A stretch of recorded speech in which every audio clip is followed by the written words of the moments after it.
Hi, welcome. Shavua Tov. We're so excited to have you tonight for this really, really big night of laughter. I'm Jonathan Donath, the co-founder and director of Daily Giving. I first want to start by thanking our sponsors for tonight, Fred and Eileen Springer. We really, really appreciate you sponsoring tonight's event. I'd also like to take this opportunity to thank all our daily givers. There are over 4,000 people. There are over 4,000 people giving $1 a day through Daily Giving through our platform. And we are so appreciative for each and every one of you. Daily Giving takes nothing. It takes a team to run this. It's not just me. And I just want to take a minute to thank Shaul Chen, my right-hand man, who does so much. He does all the IT, the emails, the website. There's so much he does. Daily Giving would not be able to be here without him. I'd also like to thank Moshe Teitelbaum, our CFO, Shlomo Ressler, who does so much behind the scenes, Michael Feldstein, director of marketing, I don't want to forget anyone, Chaviva Tershwell and Chai Bodek, who are so important also to us. There's just it really takes a whole team, and really, really thank you. Also, Rav Yossi Friedman from Project Inspire woke up in the middle of the night to do this. We are live. This is live. A lot of Zooms now are not live, but we are live, and he woke up in the middle of the night to do this and run tech for us. So thank you, Yossi Friedman. I also want to say there's over 4,200 people registered for this night of laughter. So thank you all for registering. Thank you for being here. We're so excited to have you. It's going to be a great night. I'd be remiss if not to take this opportunity.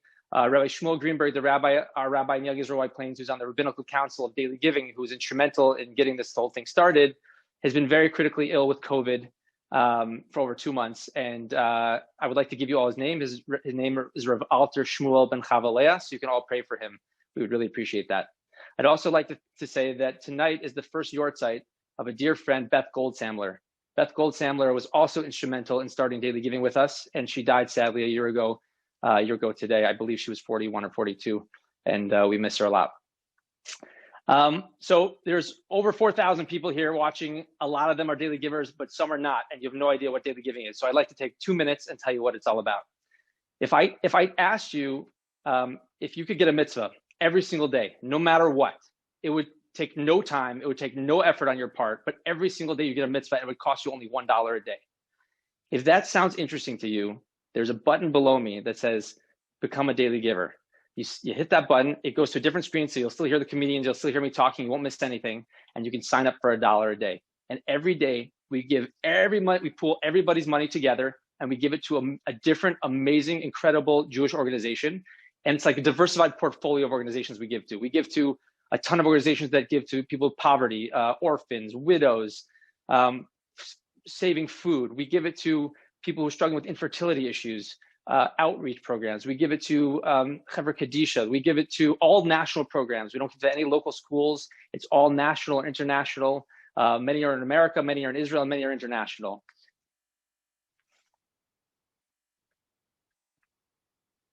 And you sign up, and it's just $1 a day. And we've already given out over $1 million. And if no one else signed up from now on, we'd be giving over $1.5 million just in the next 365 days. But it grows every single day. And every day you get an email telling you where the money is going. So you see it's completely transparent. And the website is also transparent. I encourage you to look at it after. So you see which organization is getting that day, and the numbers grow and grow. And everyone loves getting this email. We get so much good feedback because it feels like you're part of something. It's the unity, the achdus of it all, of all Jews giving. And the goal is to get all Jews to give $1 a day. And so we hope you'll join us. We really think you'll enjoy it. Even if you try for 1 month, and if you want to stop, you can stop. But we have 95% of the people that sign on keep giving over every month, month after month, year after year. And so, but without further ado, I'm going to introduce the rest. But I just wanted to encourage everyone to sign up for Daily Giving before tonight's over. I would like to introduced our host for tonight. He's a very special guy. He's also woken up in the middle of the night in Israel. His name is Eli Beer. I'm sure most of you have heard of him. He's the founder and head of United Hatzalah. And United Hatzalah has saved probably hundreds of thousands of lives in Israel. And he's been a mentor since the beginning for this. He's been really, really helpful. And we are so honored to have him here. And so at the end of the night, I will read out the raffle winner. But until then, Eli Beer, it's your show. Thank you so much. All right, Shavua Tov, Dr. Donath. This is a pleasure to be with all of you tonight, live from Yerushalayim. I'm here in 4 o'clock in the morning. I never did any show 4 o'clock in the morning, besides going to Slichas once in a while. But it's here a very special night because tonight we're celebrating giving. And I think Am Yisrael is special about giving. We always gave. Chesed was the highest mission a Jew could get to. And every day we do. Every day should be chesed. And I personally went through the toughest time of my life this year. Beginning of March, actually in the middle of March, right after Purim, I didn't feel well. I ended up in a hospital in Miami. And just a couple of days after in the hospital in the ICU, doctors had to put me in a coma, induce me into coma. And for 30 days, I was fighting for my life on a ventilator. And doctors couldn't find a solution for my problem. They were trying to save me from COVID-19. And it was a battle. But I could just say one thing, that if it wasn't for the chesed that people around the world were doing in my zechus, in my honor, my merit, the chesed, the goodness of people, that just helping each other, doing tzedakah, doing good things, I would probably not survive. 30 days after I was induced into coma, I was up. I couldn't believe it. I couldn't believe where I was. It was a very hard recovery just to get back to myself. I lost 36 pounds, that month. I wish I kept some of it off from then. But it was an amazing experience getting up and finding out all the incredible things that people around the world did, Jews around the world did. If it's in Israel, of course, Hatzalah, United Hatzalah of Israel, were working around the clock and dedicating a lot of their work for me. And all the organizations that were helping, and private people were doing great things. And that is the reason why I survived and many other people survived. I think this pandemic could have been a lot worse. And I really hope everyone should have a refuah shlema. This is the toughest time I ever remember anyone. I went through wars here in Israel, terror attacks, disasters. This is the worst of all of it, but it could have been a lot worse. But if it wasn't for the chesed that you all do, we would have found ourselves in a worse situation. And a few years ago, when Jonathan met me, and he said, Ellie, I have this dream that everyone should donate $1 a day. And that $1 a day, we'll choose every day another organization to give to. I thought it was brilliant. You know why? Because the power of everyone together, the power of Am Yisrael together could be incredible. Think about it. Over $1 million were given till now by Daily Giving. And if you think of, if we would have 1 million people giving $1 a day, 1 million people giving $1 a day, this organization would just give out $1 million to organizations who do chesed and help them out so much. United Hatzalah is one of the beneficiaries of Daily Giving. We bought medical supplies, oxygen tanks, defibrillators, and many other incredible stuff that we need for saving lives, and other food organizations, organizations that help widows and orphans, and many others you'll learn about tonight are getting help from Daily Giving every day, and it's all because of you. So I really hope this evening, tonight, will be a push for all of us to go on forward and to help more and more organizations. So I want to introduce the first comedian, actually, who's incredible. You'll really enjoy him. His name is Eli Leibovitz. Eli Leibovitz is a star. He's actually a comedian till today. He goes around shows. His favorite show is doing a bris. No, I'm just kidding. He does weddings. He does chasanas. He does events, big events. Yeshiva University gave him the honoree of being the 2009 Quister or something. I don't know what that award is, but a big award in Yeshiva University. I would love to get that kind of award from Yeshiva University. And many other colleges and comedy clubs invite him to come do some comedy and kosher comedy. So Eli Leibovitz, we're calling you on to start the show tonight. Thank you so much. Thank you so much for having me. Thank you, Jonathan and Ellie.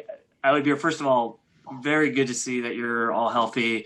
And I know we're all worried about you. So I'm glad that you're doing much better. Doing shows.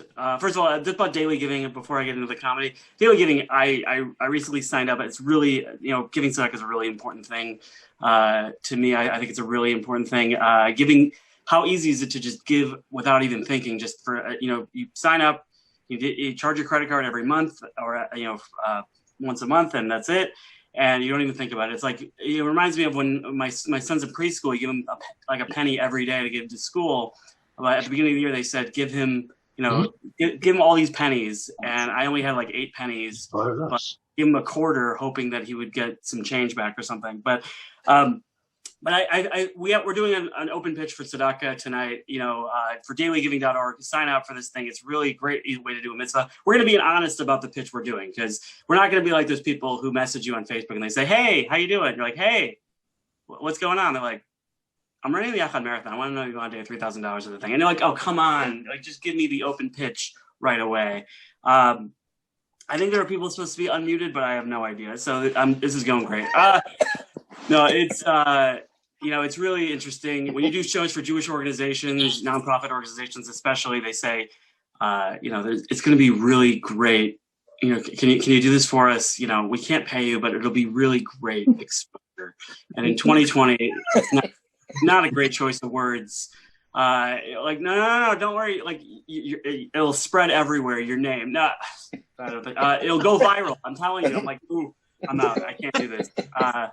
But this whole 2020 has really changed our lives. Just everything in culture, everything we think about. I'll watch a movie now, and I'm watching a horror movie. Instead of yelling at the screen, don't go in there. Now I'm yelling, don't touch the elevator button. By the way, if it keeps up, actually pressing the elevator button with your finger on Shabbos is going to be considered a shinoi. So, but also the idea that, but it's changed everything. Before you walk the street and you see someone and they're like, oh, that guy's a jerk. He didn't say good Shabbos to me. But now you see somebody and you just walk past them like, oh, thank God he didn't breathe on me. And even just like the things that are considered greatness and heroic, like, before this, if I wanted not to cook any meals and just have takeout, I was just so lazy. But now if I eat takeout 5 times a week, I am a hero for supporting kosher. And that's nice to hear. But also, the worst thing about the coronavirus, not the worst thing, but one of the hardest things is that the symptoms couldn't be any more vague. I mean, cough, fever, sweating, anxiety, baldness. I'm pretty sure I've had it.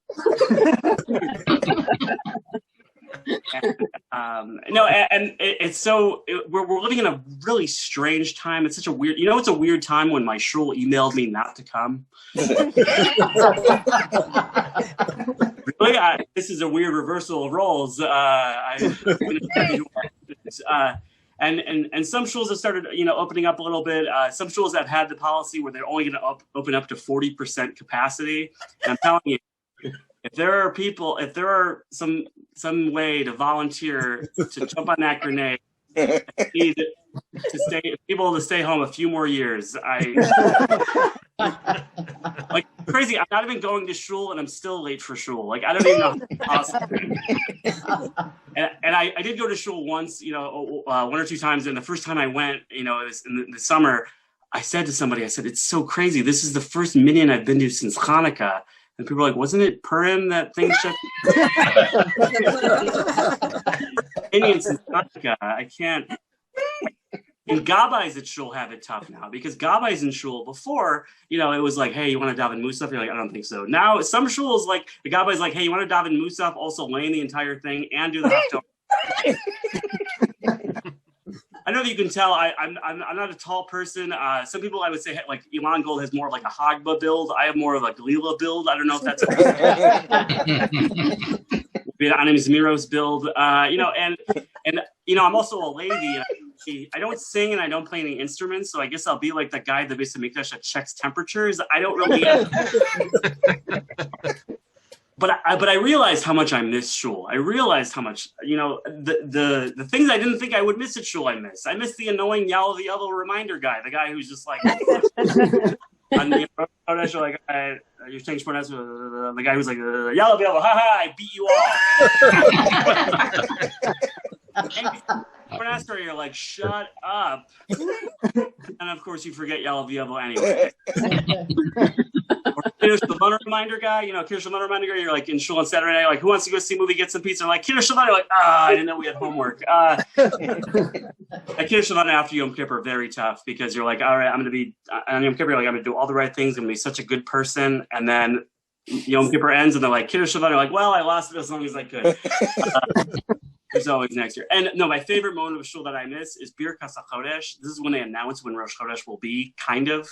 They don't announce Rosh Chodesh, they announce the Molad, and nobody knows what that is. So, great moment where the Gabbai gets up there and is like, the Molad will be Tuesday, 6:30 and 8 Chalakim after 7, Yerushalayim time. Everyone, the show is like the same.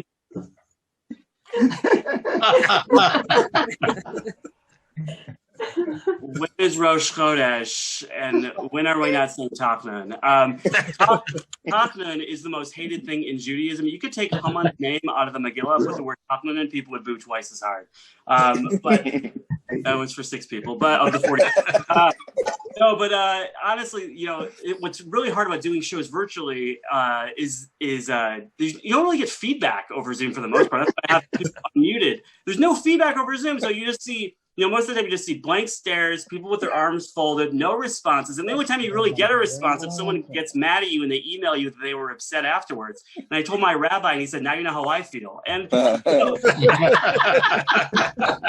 and also, you're doing these shows over Zoom, and it's like, half the time you'd have to see the old ladies with their nostrils like up to the camera. And they're like, haven't heard anything funny. He said something stupid about Tachnun, whatever that is. And I realized that 40 is a really holy number in Judaism. 40 is a really holy number. Moshe was on Har Sinai for 40 days. The Jews were in the desert for 40 years. A free Zoom session shuts off after 40 minutes. It's really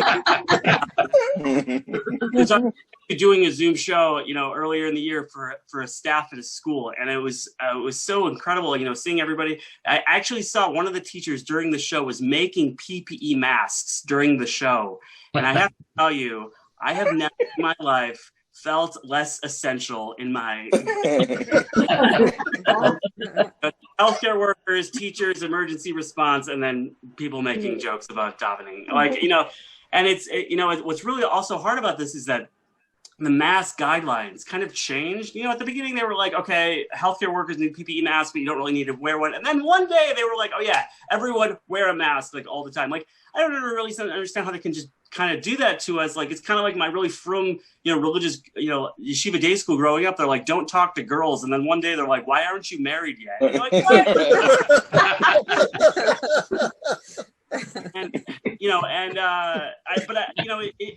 In general, performing over Zoom is tough, let alone performing for Jews. I mean, Jews like something more than laughing, and that's correcting people.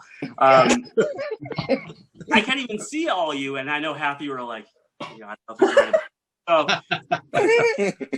Also, sometimes you perform for crowds that don't really laugh. They kind of just smile and nod, or not even that.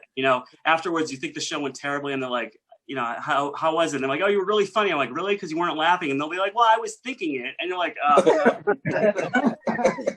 But I'm really happy that you asked me to do this comment. This is really great because I do perform at a lot of shul events, and that's why Ellie read my bio, which is just nice to have. Like, he performs at shuls, Jewish events, Pesach programs, and other things that don't really happen anymore. And but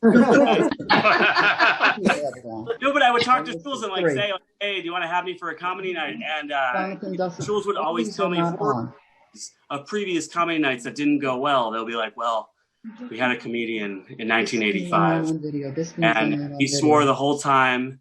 Me'ira's not on video. Oh boy, this is what you want. 4,200 people. One person's like, oh man, the audio isn't working. Interrupt my own joke. I have to give credit to teachers for figuring out Zoom, because the teachers I had growing up would not have been able to figure out Zoom because they couldn't even figure out the TV cart with a video on it. You know what I mean? Like, it was a 45-minute video, but it was taking 2 hours just to learn how to use it. So I'll ask shuls if they want to have a comedy night. They'll say, well, no, we had a comedian in 1985 and he swore the whole time. And it was the worst Tisha B'Av event we ever had. And I do very clean material because, like, look at me. Even if I told a dirty joke, it really wouldn't be believable. If, I was with this one girl, you'd be like, no, you weren't. You go back. I perform like very clean material because, when I go to a comedy club or when I did, comedians are usually very dirty, or say things that are inappropriate. Like get up on stage and say things I can't relate to. They'll be like, how when you're at a club in Vegas doing drugs? I'm like, no. Like I need a comedian to say something I can relate to. I need a comedian to get up on stage and be like, how when you're peeing and you sneeze and your yarmulke falls in the toilet?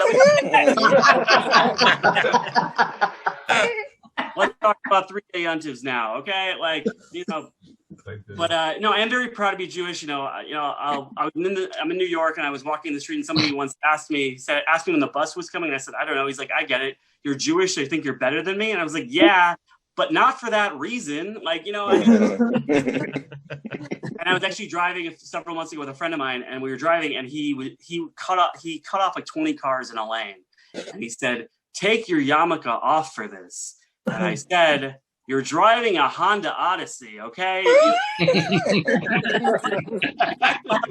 On the door, okay? It's practically the mitzvah takeover here. And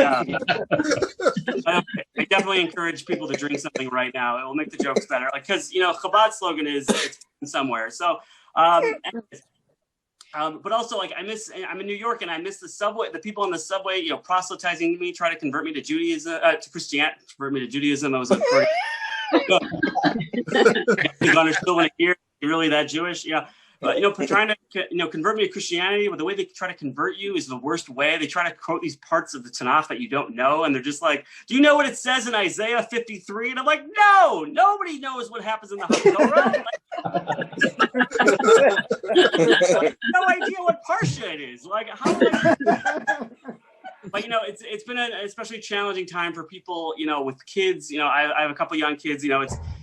Can you imagine a year ago? I bet all of us were saying, "I just want to spend more time with my family," and God's like, I have a 3-year-old son, and so it's like, my parenting style is like looking at my phone and hoping he's going to play, and I'm like, I hear a noise, and then I say, "Careful." And then I go back to my phone. Maybe you're better. But actually, my wife, we had a baby a few months ago. Also, that's this year. This month feels like years. You know how it is. This time is meaningless. Anyways, so we had a baby a few months ago, and thank God we brought my daughter home from the hospital after 2 days. We checked my mailbox, and there was already a bill for yeshiva tuition. It was unbelievable. Quickly. When my son was born, a few years ago, my son was born with a lot of hair. I was pretty jealous. And then he started losing his hair, and then he had his bris. And then my mother-in-law, said he was getting a double chin. So I told my son, I said, you're balding, you're circumcised, and relatives are talking about your weight. Welcome to the Jewish people. And I always, and by the way, on Hanukkah, we eat the oiliest foods on Hanukkah because we eat the worst foods possible because it's the battle of the culture against the Greeks. Because the Greeks are all about man being in prime physical shape. So on Hanukkah, we eat oily foods to ensure we never become like I've been married. Never knew that one.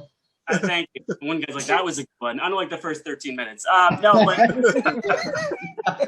married 7.5 years, and people give you marriage advice really early on. People give you the normal advice, never go to bed angry. Communication is the most important thing. Then you get the weird cryptic advice you have no idea what to do with. People just go up to you and they're like, "Psst, never get in a fight on a boat." You're like, what?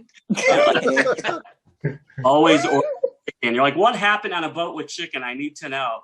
And then people also, they throw in, people say, "How is married life?" Like a week into getting married. At your Sheva brachos, they say, "How is married life?" And you're like, what are you supposed to say? It's weird having a girl roommate, lots of trips to Bed Bath & Beyond. I didn't know we were doing this. Toveling. It was also for 6 people. Toveling, for those of you, toveling is when you take your brand new dishes and you dunk it in a tub of dirty water, and that makes it super. And they should really ask you, how is married life, like a year or two into getting married, when you can actually answer the question. How is married life? Well, I haven't been on time to any social function in 2 years. Also, I'm pretty sure my wife Shaitelhead is going to murder me in my sleep. Just just trying to fall asleep, staring at these two things. There's two of them actually. There's busts of a head, and they have needles in their neck like the Franken. And I say to my wife, you know what? I think I'm going to sleep in the sukkah tonight. You guys, we don't even have a sukkah. Anyways, my name is Ellie Leibowitz. Thank you so much for having me. And this was such a thrill. Thank you so much. Thank you. Ellie Leibowitz. Nope. All right. Ellie Leibowitz, you were amazing. You were unbelievable. And I want to thank you on behalf of everyone who is listening, over 4,000 people tonight on a live show of comedy, which is really incredible. Because if you think about comedy, Ellie, it's not easy to do it when you have 4,000 people who are hiding behind, probably sitting in pajamas and watching it on Friday night together with cholent left over from Shabbos. So, not so easy. I'm not a comedian, so I'm just trying to make things a little lighter because we're going to have our incredible main anchor for tonight, who I know for many, many years. You're all waiting to see Elon, I almost said Musk, Gold. And Elon Gold is one of my close friends, who's a real incredible, funny guy, but also a Jewish Orthodox Jew who does incredible work around the world. He came to Israel many times, performed during Sukkot when I had concerts in Yerushalayim. We always made sure not to do it the same night because he would take all the crowd to him. And Elon, I just want to have you on the show here tonight to give everyone a lot of fun because they're doing mitzvahs tonight. Tonight, we're raising money to make sure more and more people sign up for $1 a day. You give $1 a day. What could you do with $1 a day? Seriously, you can't even buy a bottle of water with $1 a day. You go on the street, you put probably $2 a bottle of water. Here you give $1, and together, everyone together gives over $1 million. Think about it. If we could get 1 million people to give $1 a day, what would that do? What an impact would that be for the Jewish people? We will be probably in Guinness Books of Records of the biggest giving ever. Jews giving $1 million together, 1 million Jews. So please join in tonight. You have an opportunity. Where's Elon Gold? Where are you? Are you here? Here. Are you in Los Angeles? In LA. In LA, live from LA. Here you go. The one and only Elon Gold, who is going to perform tonight and give you a good time. And then hopefully you're all going to sign in. Anyone who's watching this, and make sure your friends sign in. Here it is, Elon. Is that my intro? Is that it? That was it? Here he is, Elon Musk.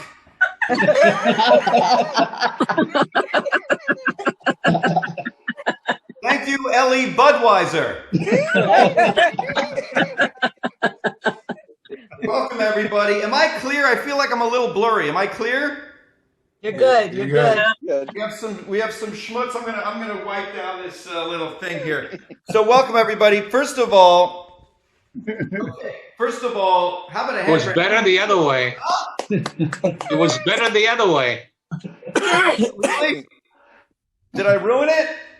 No. Why are people heckling me and I haven't even started yet? Let me get into this before you start with the. First of all, Ellie, I can't believe how funny he was. Those jokes were incredible. That was amazing. He did a toveling joke, and I was like, wow, I thought my act was Jewish. That is just, whoa, that was a lot. It's just so crazy that we have like Ellie, and Elon. Right now, I am sure there is a non-Jewish charity Zoom starring Chris, and Christian.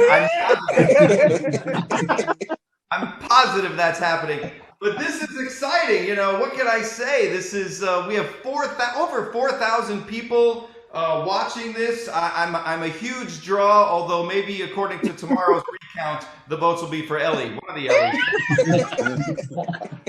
Don't worry, we're not going to get political tonight. Everybody calm down. This is all about fun and tzedakah and charity, and I want to talk about how I am also a member of Daily Giving, and I love it. It's the greatest organization. It's also the easiest mitzvah because you don't have to do anything. Just goes you know what it reminds me of? It reminds me of the thing, you know, we've all heard this one before, where you should have in mind, right? Like there are certain mitzvahs where you don't have to do them. Someone else can have you in mind and you're good.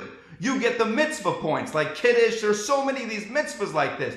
I wish the world would work this way. You know what I mean? Like, oh, you're going to the gym? Yeah, have me in mind. Do me a If you're paying your quarterly taxes tomorrow, think about me, would you? I'll call the IRS. Yeah, don't worry, Steve had me in mind. Anyway, let me introduce myself properly, because that was a schwach introduction. My name, I love Eli Beer. He's a tzaddik of our time. He's a hero. I couldn't be happier that he's alive and well, but the worst intro I've ever had.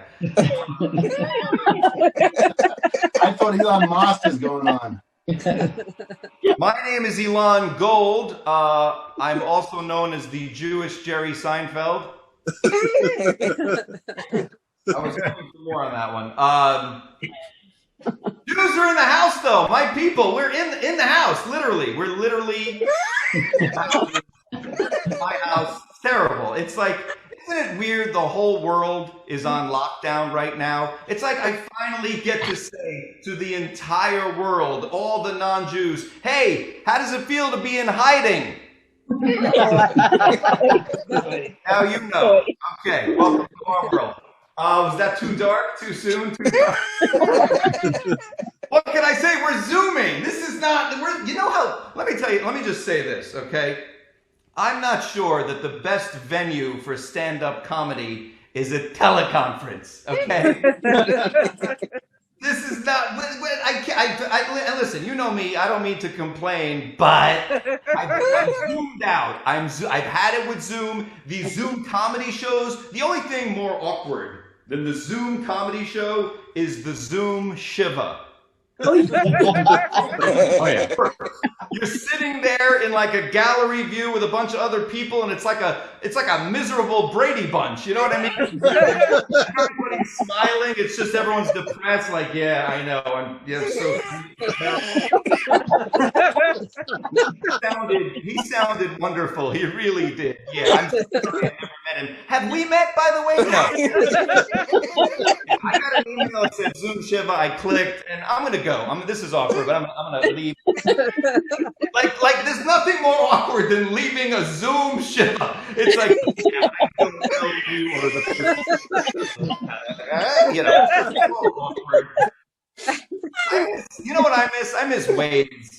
Remember Waze? I would rather Waze than Zoom. How did we go from Wazing everywhere to Zooming nowhere? By the way, they should flip their names. Zoom sounds more like you're going somewhere. Like, yeah, let's zoom right over there. How are you getting there? Don't worry, I'll zoom it. Waze sounds like maze. Sounds like you're stuck. It's like, yeah, I don't know. I'm just sitting here, I'm sitting here wazing. I'm not really doing much. I'm on a Waze with a bunch of other people. It's pretty boring. They got to switch these things. It's terrible. But I'm done. I've had it with all of this stuff. The one good thing I will say as a comedian, these Zoom comedy shows, I pretty much woke up from a Shabbos nap, rolled out of bed, went into my back, and we don't have to schlep. We don't have to travel. Comedians are lazy. Ellie said that too. Here's my level of laziness. I'll explain it right here. I will not open up a pistachio if it just has that line. That little crack right now. I have to have a fight. I have to have a tug of war between the shells.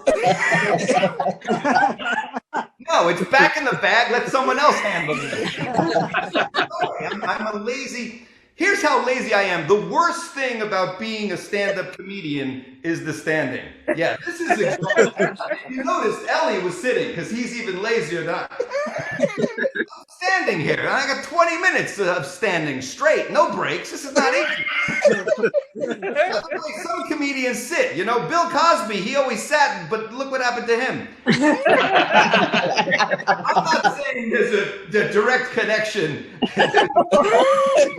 Sitting on stage and sitting in prison. There was stuff in between, I'm sure, but I'm not going to risk it. I'm standing. That's what I'm doing. I'm very lazy. I'll give you another example. I'll take a shower, right? And after like washing my hair and cleaning my entire body, I say to myself, I need a break. All this cleaning and washing, and I literally would just stand there and like enjoy the warm mist. I take like a mini spa vacation. I'm like, this is nice. I deserve this. There's a lot of cleaning over the last I need a break from all this cleaning. But here we are. We're on, but it's not just a Zoom. It's a very special platform that we're using tonight where we have 4,000 people. It's a very exciting thing. But everything else is on Zoom. And I saw the writing on the wall on Pesach when we had the Zoom Seder. You know these Zoom Seders? The only Seder where you not only break the matzah, you break Yontif. I was supposed to be in Mexico. I was supposed to be in Mexico this past Pesach, at a Pesach program. And it's like, and by the way, of course, what better way to celebrate our freedom from slavery than by enslaving another group of people to serve us? That's beside the point. We saw it on Purim. We were all like, okay. By Pesach, hopefully this will be over. Nobody canceled their flights. Everyone was like, we're going. And then like a day before Erev Pesach, we're like, I think we shouldn't probably, and then they all shut down. Then on Pesach, we were like, okay, so at least we'll go for Shavuos. We'll go somewhere, plan a nice trip. By Shavuos, we were all like, so Yom Kippur is canceled, isn't it? We're doing any of this ever again. And it was. I did Yom Kippur literally in someone's backyard. And I gotta say, I was there in the morning for 2 hours. I was home before noon. I took a 5-hour nap. By the end of Yom Kippur, I said to myself, maybe they shouldn't rush this vaccine out. 12 months, we get one more of these Yom Kippurs, and then we'll take the vaccine. It was amazing. By the way, Rosh Hashanah also in a backyard. My favorite part of Rosh Hashanah is the guy who had to blow the shofar. He was afraid to even pick it up, let alone put his mouth on it. He was literally like, has anybody talked or sneezed anywhere around? No? Okay, all right, here we go. Somebody yell out to Takia. Okay. And he faked it. He refused to, he just made the noise with his lips.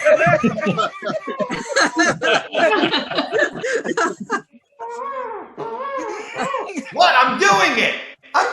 You want to do it? You come here. You put this in your mouth.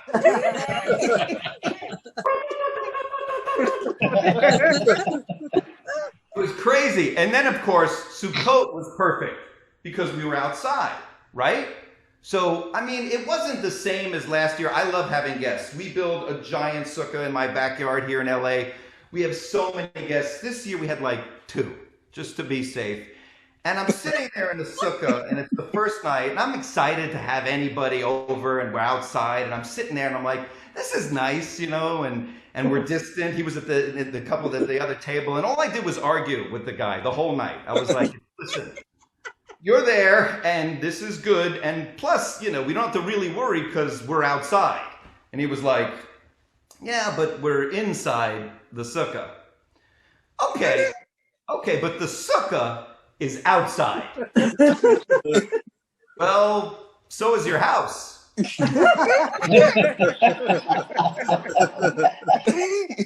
Oh, but my house isn't in my backyard. Exposed to the elements. Like if a hurricane hit, we'd run out of the sukkah and we would go into the house and we'd be safe. Yeah, not if it was a tornado. A tornado would knock your house right off its foundation. You know what I mean? It would just knock it right off of there. So I don't think we'd be safe here with the tornado. I'll be right out. I'm sorry, I'm talking to people who just came over. I don't think we'd be safe. I lost my whole thing because idiots had to come to my door. Sorry. Hi, everybody. I don't think.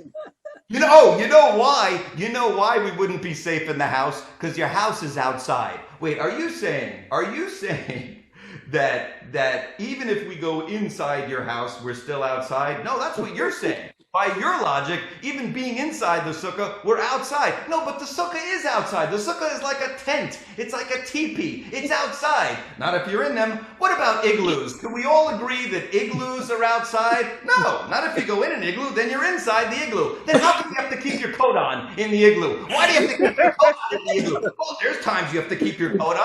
Like say you're in a skating rink, or let's say you're in a meat locker. Okay, you know how I know an igloo isn't outside? Because there are no doors, and that's why they call it indoors. And an igloo doesn't have doors, okay? That means if you're in the igloo and there are no doors, you're outdoors. You're out of doors.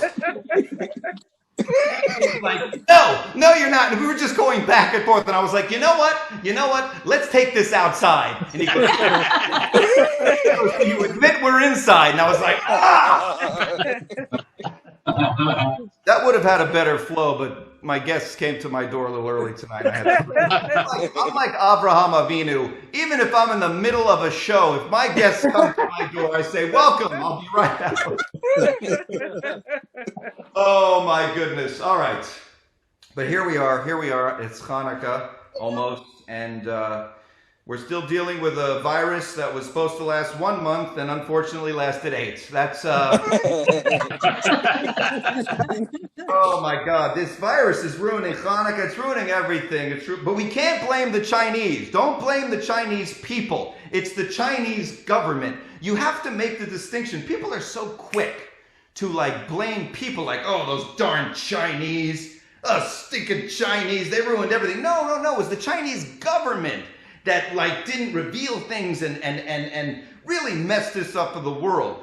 Never be mad at the people. Chinese people are very nice, and I admire them. First of all, they speak Mandarin. Mandarin is an amazing language because it's a language that doesn't have words. Do you understand how difficult it is to communicate with people that don't have words? It's like, that's not a language. That's the noise I used to hear when I tried to connect to AOL in the 90s.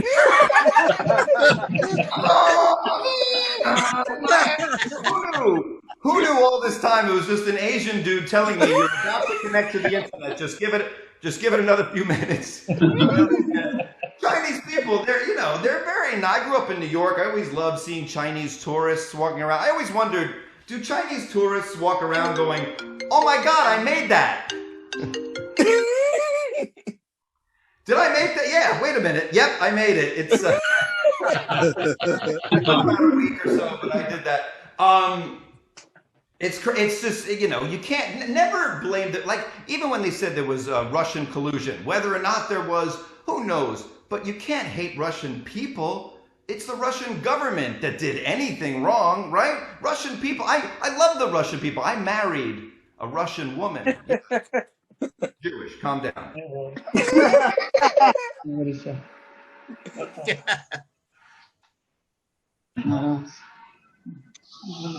Best hair. There's nothing Russian. She doesn't speak Russian. Oh my God! Is my internet unstable? Is everything all right? You froze, but you're back. Okay, we're good. Yeah, and she doesn't. By the way, the Russian language. You talk about a language. Forget Mandarin. Russian's the even weirder language. Russian. You ever hear someone speak Russian? It sounds like the noise you hear when you're trying to swat a fly. It's like. Anyway,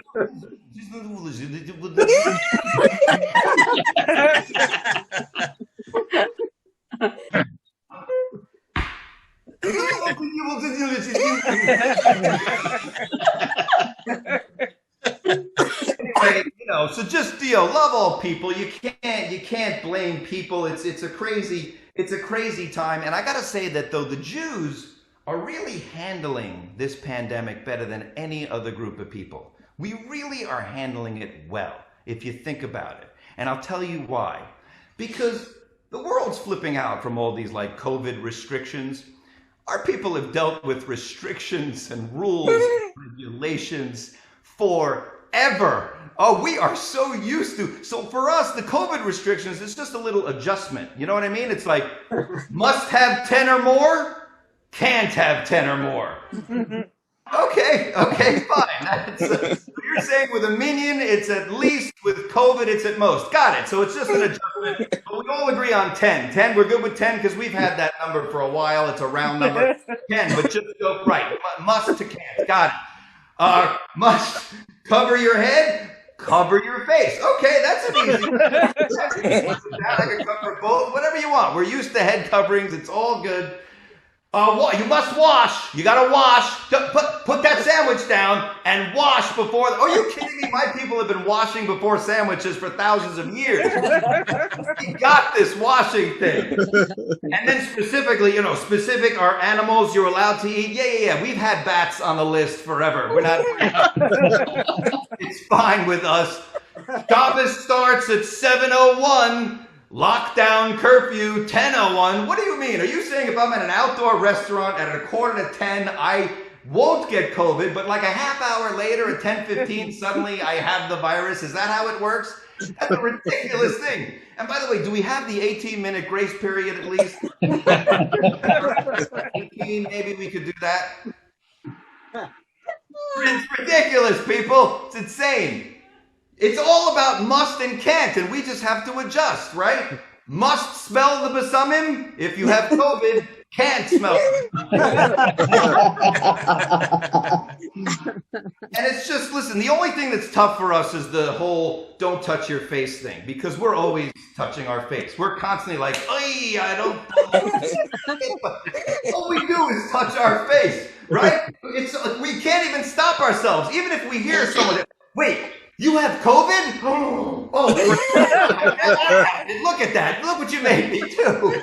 Every impression of every Jewish comedian that I do touches his face, right? Gilbert Gottfried's always like, oh, stop it. I can't not touch my face.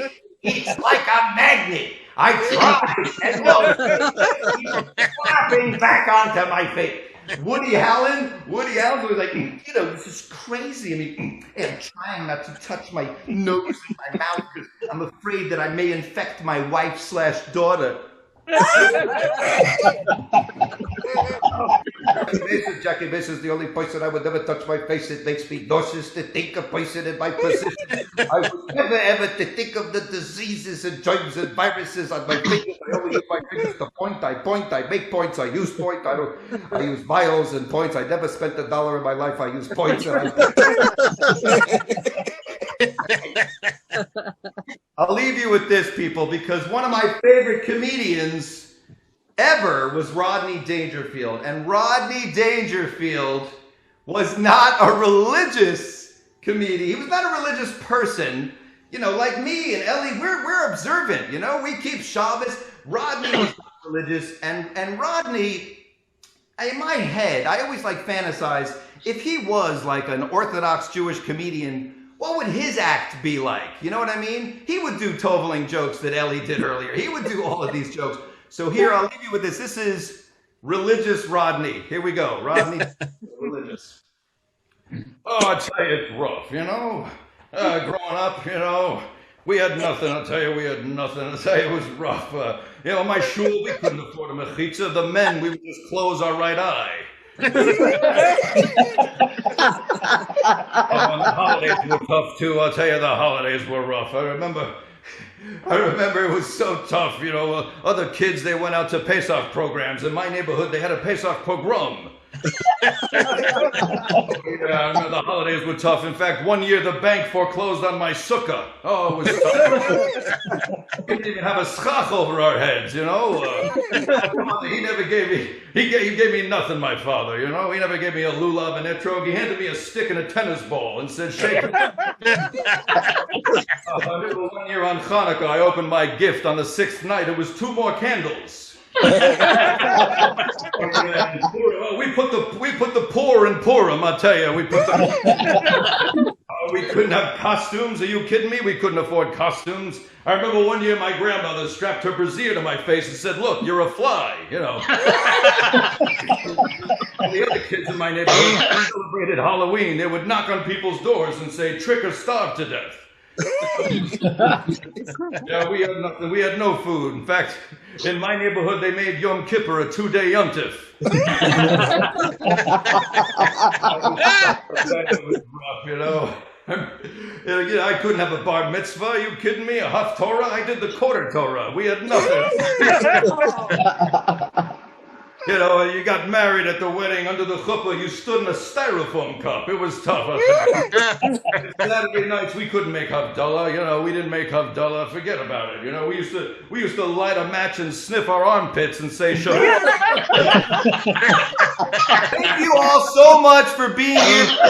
It's amazing. I appreciate you that you were here for this. 4,000 people. By the way, more importantly, follow me on Instagram. Yeah, 4,000 people. No, he does not. On December 24th called Merry Erev Christmas, so I want you all to come to that. But if I could just talk for 1 minute about daily giving while I have you, and then Ellie, we're going to bring you back, Ellie Beer. I joined this about a year ago, and I just thought it was so amazing because it's incredible that not only $1 a day, and you get these emails, instead of emails from 100 organizations, you get emails from one organization saying which group they helped. And it could be anything from a little like Leket Israel or Pantry Packers feeding the hungry in Israel. It could be a giant organization like the amazing Hatzalah. They give so much to so many. And the fact that they've already given $1 million, I hear in the next couple of months they're giving out a few more million. All we need is more people to sign up. It's $1 a day. You give $30 for the month, or you do the whole year, $365. And every day you get this email, and it just means so much to me to go, wow, I just gave to this group, I just gave to that group, and I didn't do a thing. I just gave a credit card a year ago, and every month they take it. I'm telling you to sign up. There's nothing like this mitzvah a day, $1 a day. It's a brilliant, I gotta give Dr. Johnny, props for coming up with this, and I know he worked with a bunch of other people on this, but please join us. All right, back to you in the studio in Yerushalayim. Ellie Beer, how are you, Ellie? Good to see you healthy. Great, and I just, every single time I see you, you crack me up. Even 4:30 in the morning, I'm done for the night. I'm not going to go to sleep until you're l'chaim for that. I'm with a cup of coffee, a glass of whiskey. You are a world-renowned comedian. Everyone wants you. I know you perform in Europe, in Israel, in America, all over, in South America. You're supposed to be for Pesach in Mexico. And you're also an Orthodox Jew. And you go to shul. Do you have any challenges being an Orthodox Jew and a comedian? Things that things that really confuse things, because comedian and Orthodox Jew is sometimes hard to be together.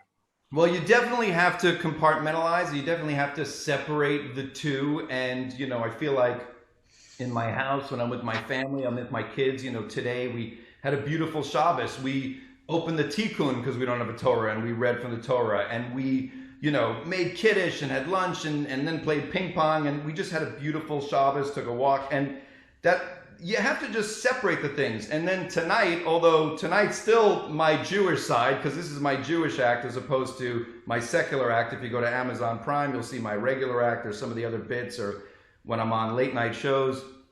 So you definitely separate them. What I try to do, though, is even in my other world, in my secular world, I try to bring Judaism over there, and in a way that's either pro-Israel or just pro-Jewish, and just give off this positive image of Jews. And I love doing bits, in comedy that dispels stereotypes. I love anything that gives, the Jewish, a Kiddush Hashem, as we say, I try to do.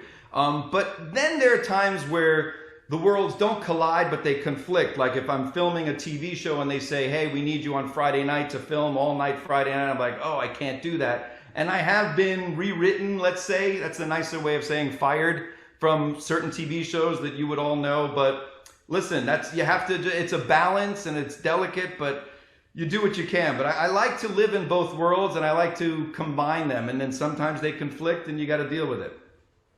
So I just want to remind everyone, one of the greatest parts you ever great comedy pieces you did. It was on a Christmas, Jewish Christmas tree. Yes. When Why we shouldn't have worldwide. It was viral. Every Yeah, goy literally saw that. millions of people have seen it, and I've gotten invited to Australia, Switzerland. It's amazing how one bit goes around the world, and then everybody suddenly knows you. I've like starred in sitcoms and nobody knows me, but I do one little stupid bit about Christmas trees. I'm a huge star, a global sensation. You really do a great job. So I want to ask you about when you visit New York. I heard, that's what someone told me, they go to White Plains for Shabbos, and you stay by friends there, and you go to Rabbi Greenberg's shul. Yes. Can you tell me more about that? And then what about Rabbi Greenberg? I know he's sick with COVID now. And Rabbi Greenberg is just one of the great tzaddik of our time kind of rabbis. He is just everything you would want in a rabbi as far as brilliant speaker, as far as outreach. He's constantly, reaching out to the community members like when you freaked me out for a few weeks and I was like hearing horror stories about people who wouldn't come off the ventilators. I was davening every day for you, Eli Beer, and it is such a beautiful miracle to see you and talk to you now, because so many people were realistic and saying, Eli is not going to come out of this like most people who don't come out of ventilators. And I'm like, no, we just keep davening. It's the same way with Rabbi Greenberg. He has been now for 2 months dealing with this, and everyone's prayers and just thoughts about, his healing. I spend every day, I just said his name when I said Marav an hour ago. I say his name in the refuah because I believe in the power of prayer. I believe in that, and I believe in healing. And as a guy, every time I would go to the shul, he would welcome me with the openness of arms. And one person actually commented as a joke, he treats you this nicely because you're a celebrity. And I say, no. I've watched him greet people, whether it's members or new people or strangers, trying out the shul for the first time. I've seen him with the same warmth and the same smile, whether it's me or Matisyahu, who also shows up to this White Plains shul, Younger Israel of White Plains, which is a beautiful shul, and I have so many close friends there. So he just greets you with a smile. The only special celebrity treatment I get is every time he's giving his sermon, he turns to me and goes, Ilan, you want to come up here? You want to come up here? And I'm always like, no, Rabbi, I don't work on Shabbos. But other than that, he's one of a kind, and I'm praying for him to just come out of this and get back to shul, because we need him. We all need him back, leading our community. And I love spending summers there. And one of the great story about him is, I was at the Kotel giving my oldest son, Brandon, a bar mitzvah, putting on tefillin, and we spotted each other. And it was like this miracle to run into him. All the way from White Plains, I come from LA, and here we are at the Kotel. He immediately took over. He showed us how to do it and the right, first brachas and all that stuff. And he basically bar mitzvahed my first son and just volunteered to do it and stayed with us the whole time. And he's the greatest, and let's just keep davening. And we wish him all a refuah shalema. Amen. Rabbi Greenberg, who is also one of the founders of Daily Giving, and he's a member of the Rabbinical Council of Daily Giving. So as someone who was sick with COVID, I know how serious this is. I wish him a refuah shalema for myself. And I want to ask you, Ilan, I understand you're one of the first members of Daily Giving. Why did you think of it? What made you join Daily Giving $1 a day? I saw Jonathan in shul, and he started telling me about it, and then I just forgot about it. And then he called, and he's very persistent. He really asked me not to talk about him, so I'll stop talking about him. That's like kind of this humble guy that he is. But when his pitch to me was so simple, it's like everyone wants to give charity, and it's time consuming. It obviously costs money. This is a way to give charity, like the old, let's put a penny or a quarter in the pushka. This is $1 in sort of like a pushka that you don't have to physically do it. And I remember growing up doing that as a kid, and I just connected with it right away. So this is great. And then I said, but am I going to get an email every day? Because I hate emails. I'm inundated with emails. And he's like, it's better than, giving to 100 organizations, getting 100 emails. It's true. Because I get emails all the time from all these organizations. So it's a very simple thing. Every day you look at your, in the morning you just gave, you were part of a team that gave whatever, 20,000 to whatever to feed the hungry. And you just go, wow, I did that. I was part of that. It's an amazing feeling. And it's the easiest thing to do. Yeah. So how do you really do it? I'm going to sign on today. Actually, United Atella gets a few times a year support from Daily Giving, which is incredible. And it's thanks to all the people who are giving $1 a day. So how do you actually do that?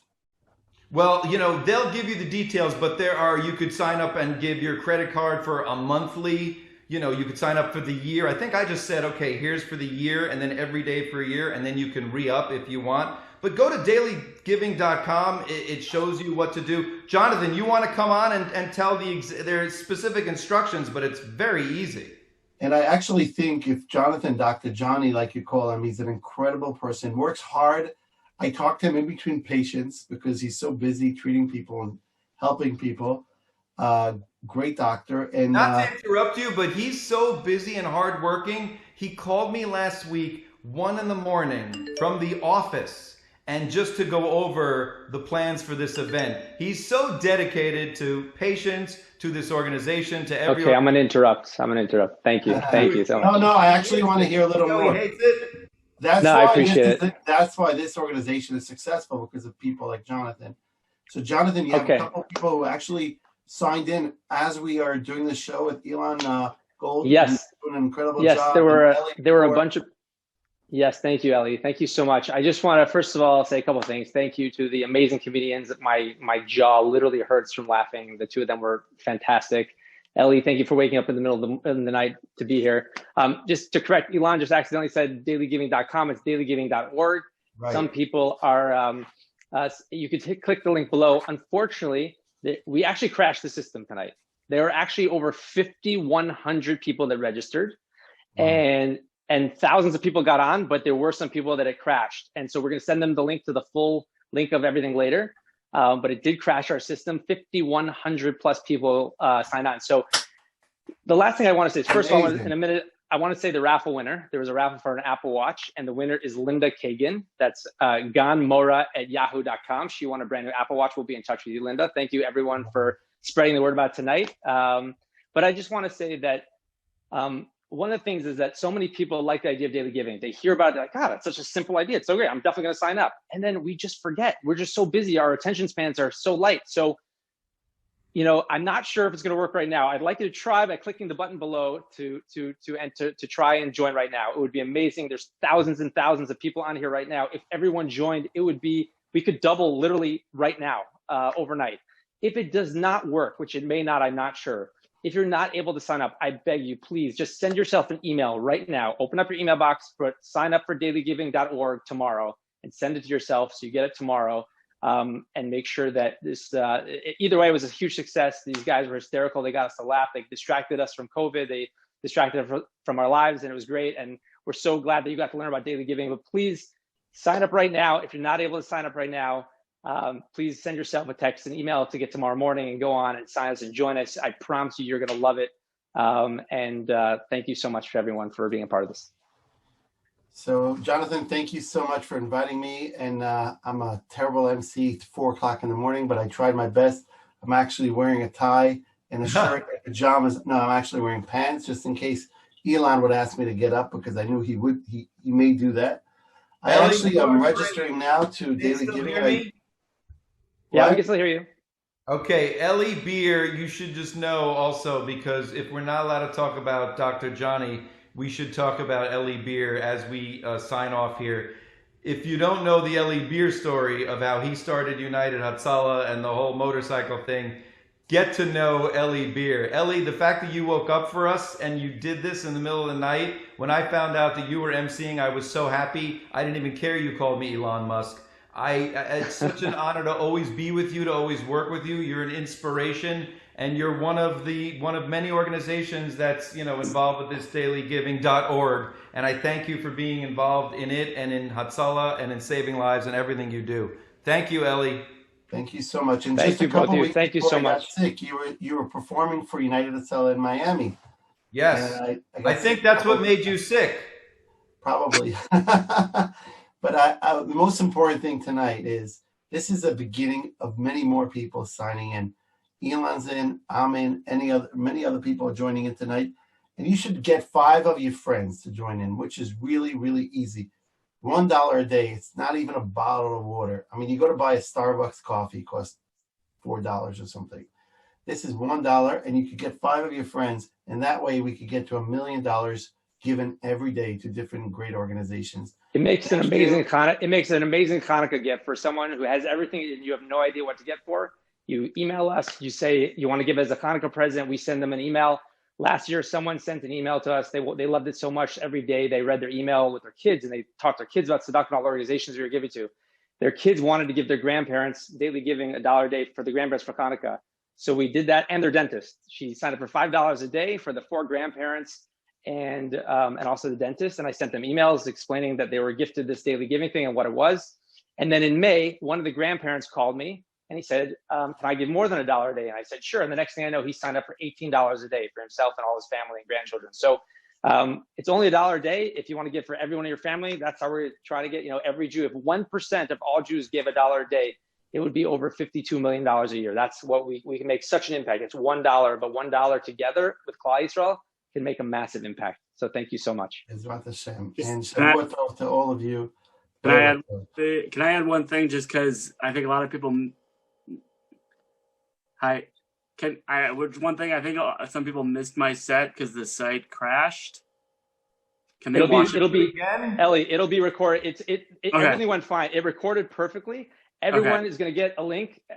Thousands of people still saw it, but there were definitely at least 100 that didn't. So I don't know who didn't see it, but everyone will get a link to it. It did record perfectly. We should be good. Thank you. Sorry, just half the people were like, "This was great." Half the people were like, "I couldn't get on." And I'm like, "All right, that's great. Okay, I'm so happy to.